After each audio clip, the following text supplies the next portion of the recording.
Sana lang, di sumabog.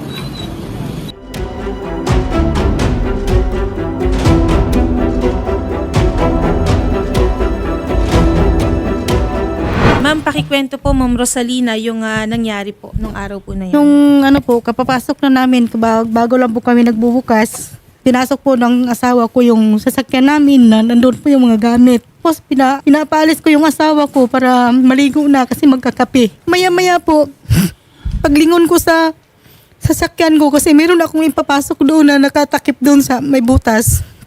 Yung sako. Paglingon ko, diretso ko nakita yung tangke na bumulusok doon sa sasakyan ko kaya napaiyak na lang ako kasi ang sakit sa kalooban, sir, na pinaghirapan ko yun. Tapos dinurog lang sa harapan ko yung sasakyan ko. Kaya nga wala akong nagawa eh. Tinignan ko lang hanggang idiniin nga doon sa bahay ni Chairman. Pagkabunggo niya, dumiin. Bumagsak siya doon sa may poste na bakal hanggang naitulak doon sa bahay ni Chairman. Kaya pati bahay ni Chairman damay din. Kasi doon po kami nangupahan po sa bahay niya. Okay, Ma'am Rosalina, ikaw ang may-ari ng talyer. Opo. Si Sir Mario, kapitbahay mo. Ayun po, may-ari ng bahay na inupahan namin. So siya yung may-ari ng lugar kung saan nakatayo yung talyer mo. Opo. Barangay chairman ka? Sitio coordinator po, sir. So anong naging perwisyo sa inyo? Katulad sa iyo, pag-usapan muna natin talyer mo ha. Ano ang Opo. mga nasira doon sa talyer mo? Nabagsak niyo po yung bubong, sir. Pati Okay. yung mga bakod, nabagsak. Pati yung mga gamit po namin sa loob ng sasakyan. Nasira po, pati yung washing po sa harap ng sasakyan. Damay na rin po, lahat yung mga gamit. May estimate ka na ba ng mga sasakyan? May costing ka na? May listahan ka na ng mga nasira at kung magkano ang total amount ng mga nasira? Meron po sana, sir, kaso masyado na malaki. Sabi ko po sa kumakatawan, Teka lang. So hindi mo tinapos yung computation mo? tinapos po, O sir. magkano inabot ng computation mo? Kasi wala akong alam, sir. Sabi nung kumakatawan, maglagay ka lang ng dyan kahit magkano. Kasi gusto ko sana, sir, sila ang mag-compute, sila Hindi, dapat Oh, ikaw, dahil putong-put. ikaw may-ari ng mga nasirang Oh. gamit at ikaw dapat ang nakakaalam ng presyo nun. Oh. Pero binigyan mo ba ng katumbas na halaga yung mga nasira? Magkano binigyan ko umabot? po. Umabot siguro po ng 600 po yun. 600,000? Opo. Okay.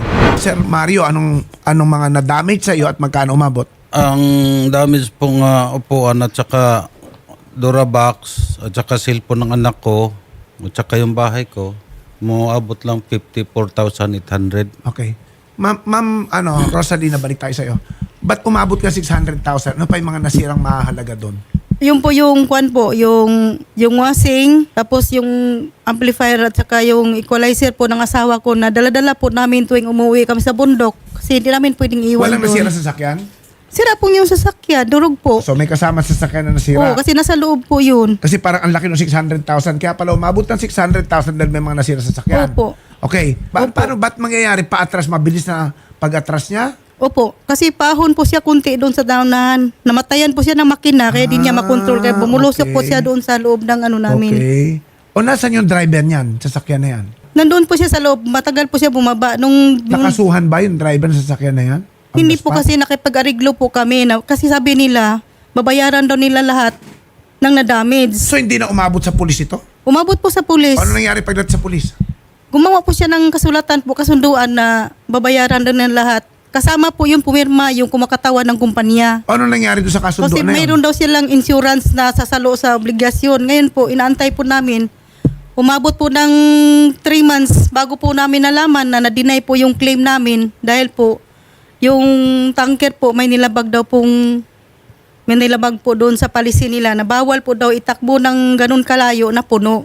Kasi pag doon nagkaroon ng aberya, eh hindi sila sinasagot.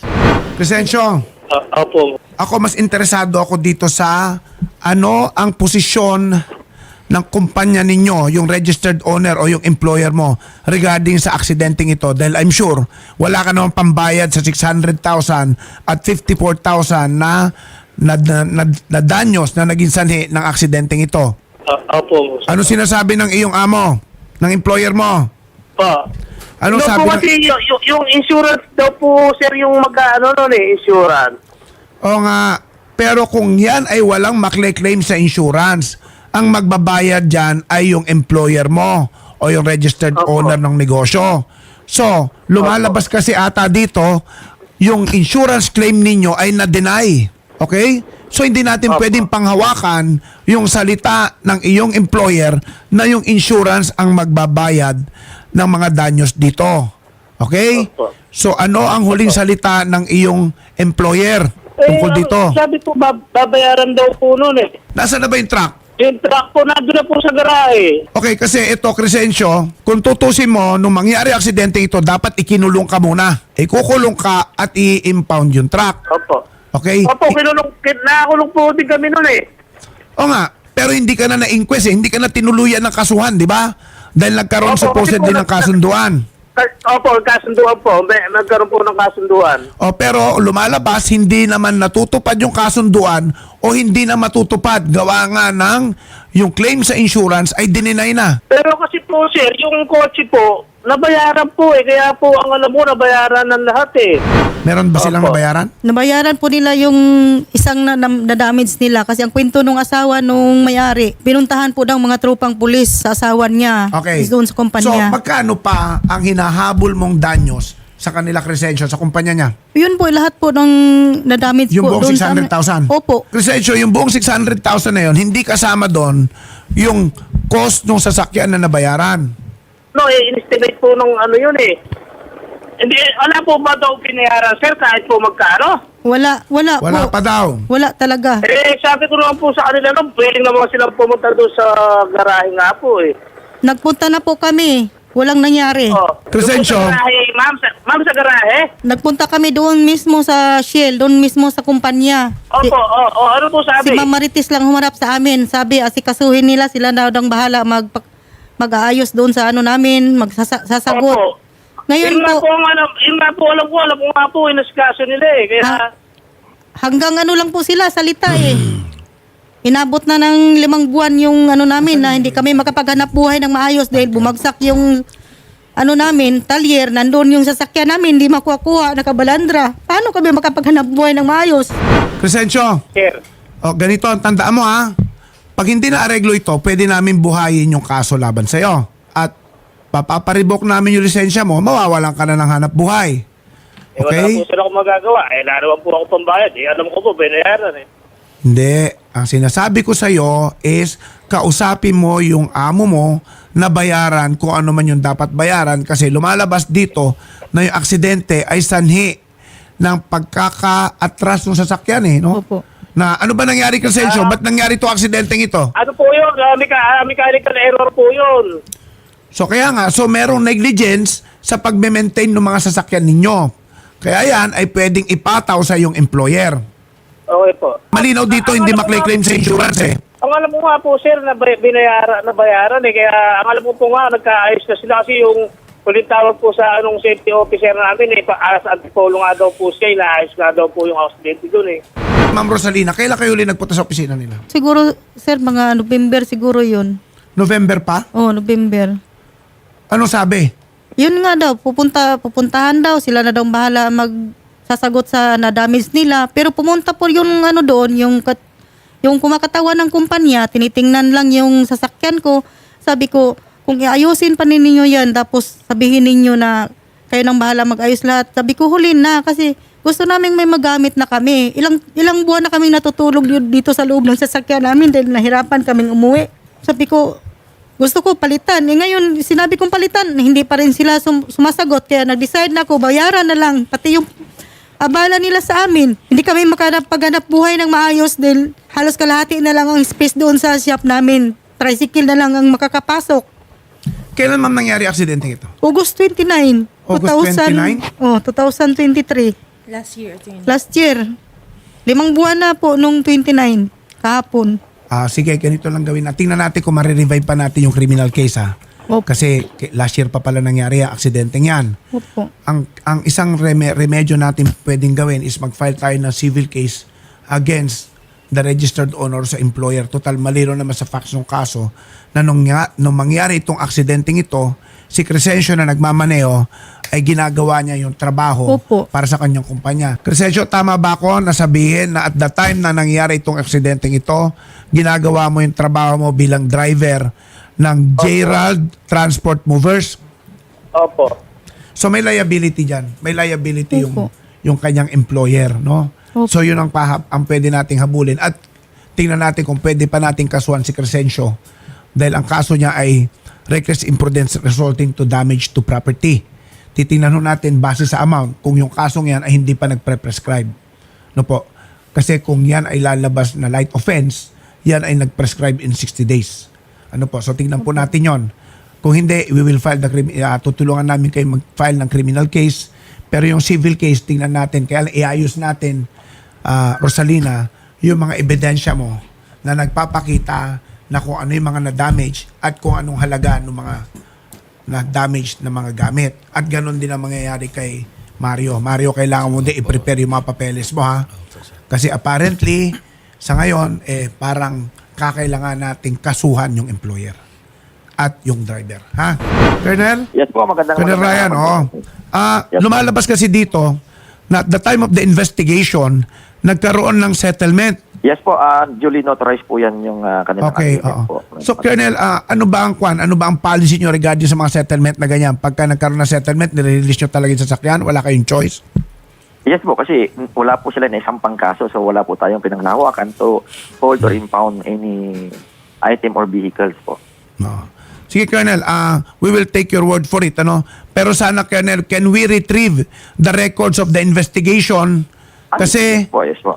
baka mapilita kami mag-file ng kaso at buhayin yung possible criminal case against Crescencio and the filing of the appropriate civil case against the registered owner. Ano po? Kaya kakailanganin Ayun po, po ayun po. namin Opo. yung investigation report ng inyong traffic officer or traffic investigating officer. Ano po? Yes po, makakasa po kayo. At yan po ang gagamitin naming ebidensya. Okay po. Rosalina, kailangan yung bumalik sa traffic investigator, ha? Para ma-secure nyo lahat yung resulta ng traffic investigation doon, no? Kasi dito na-detain naman ata si yung driver. Kaya lang kinalauna nakipag-areglo kayo. Na-detain siya po ng isang gabi kasi Oo. nakipag-ayos sila sa amin. Yun nga po yung promise nila na babayaran. Huwag kayong mag-alala. Mga isang buwan lang yan. Solve na yung problema ninyo. Ay, ilang Kaya buwan na, Ma'am limang Rosalina, buwan. kaya nga balikan natin yung records doon para Opo. mag-file tayo ng kaso. Opo. Gusto ko sanang samantalin itong opportunity nito para mabigyan ng abiso ang ating mga netizens na nai-involve sa aksidenteng ganito. Ano po? Pagka nandun na po kayo sa investigasyon ng pulisya tungkol sa traffic, may mga option kayong wag muna makipag-areglo at hintayin masampa yung kaso sa korte. Kasi kung yan ay maisasampa, may impound yung sasakyan.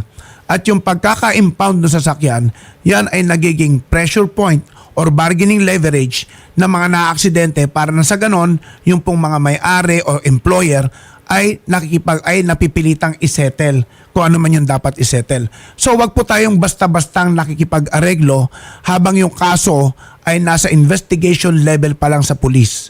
Kasi po yan, yung kasong yan ay dapat i-file, inquestable kagad yan, at pag yan ay na-file, yung pong sasakyan ay may impound. Ano po? So yung pong tatandaan natin, kasi yung pagkaka-impound ng sasakyan, yun naman ang nagiging leverage ng mga biktima o yung mga na-aksidente para mapilitan yung employer na mag-areglo. Ha? Ma'am, tandaan nyo po yun, ha? Kasi po dito, since pumayag kayo at that level, at that time, mayroong compromise agreement. Kung may compromise agreement, wala naman tatayong complainant na pwedeng magbigay ng personal knowledge sa aksidenteng nangyari. Kaya yung police investigator nawawalan ng choice kundi i-release muna yung sasakyan. No? Kaya tayong mga na-aksidente o mga nababangga sa ganyan, tandaan po natin, as much as possible, huwag kayong magpa-areglo at that level. First Kung hindi time rin lang po. kayo mababayaran. First time Kasi po dito po, sir. pangako lang, pumayag na kayo no? Ano po? First, nang makawa kasi sila eh. Katulad niyan Nawalan ngayon, na. yung driver na nakakausap natin, hindi na natin nakakausap yung registered owner o yung employer niya. Ha? Opo. Pero i-retrieve nyo yung records at i-assist namin kayo sa pag-file ng mga kaso. Samahan na lang natin. Sige. Okay po. Okay. Sige po. Maraming salamat po, Colonel Ryan Manongdo, ang Chief of Police po ng Antipolo Rizal PNP. Sir, samahan po natin to sila ma'am no, para po maasistihan po ng tanggapan niyo po, Colonel. Yes po. Na-open po na ang ating opisina sa mga ganyan po na requirements po. Colonel, paka-assist po doon sa ating traffic investigator, ha? Yes po, nandito po naman po ang mga records po nila. Nakasiras naman po yan. Okay. Salamat Sige po. po. Magandang hapon po. Sige salamat po, ma'am. And Sir Crescencio Bautista, maraming salamat po at magandang hapon. Ma'am, kausapin na lang po kayo ng reporter namin, ha? Salamat Thank po. you, thank you. At magandang hapon po. Okay.